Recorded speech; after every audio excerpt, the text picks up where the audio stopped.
After we talked about poverty and the poor, we moved on to talking about economic justice for all in class.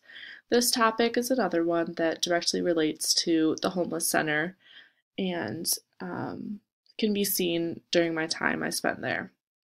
The first quote I decided to talk about was that human dignity can be realized and protected only in community. Human dignity is a big part of the homeless and the poor. It is true that everyone deserves human dignity and still has human dignity no matter what, at least in the eyes of the church.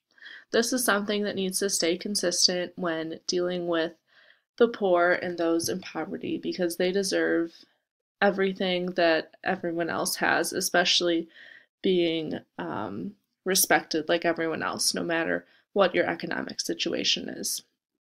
Another quote from this article was that all members of society have a special obligation to the poor and the vulnerable. I thought that this really stood out to me because even though this project was something for a grade in this class, it was something that I felt really good doing. I always left the homeless center feeling like I made an impact for the day and did something good. It gave me a sense of love your neighbor like you should love yourself.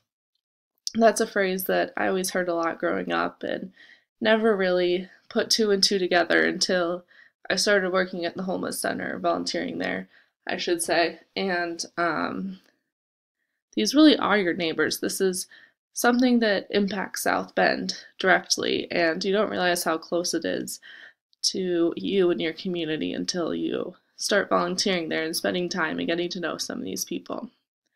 And the third quote I decided to talk about from this article was that human rights are the minimum conditions for life and community. This really stood out to me, especially in relation to my first video, because it shared that some people were angry at the poor because they're abusing the system.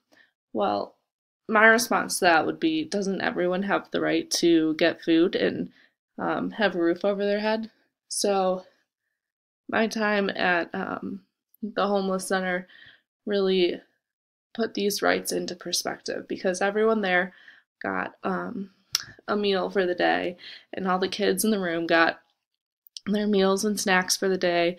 They had a nice place to go to while their parents tried to work or learn different life skills to help them to work and put a resume together. And these kids didn't have to worry about where they would go or what was going to happen to them. They had a safe place with a great teacher there that could help them and guide them into the right direction developmentally and learn like any other kid would do. So those are my points from this article talking about economic justice in regards to the homeless and those in poverty.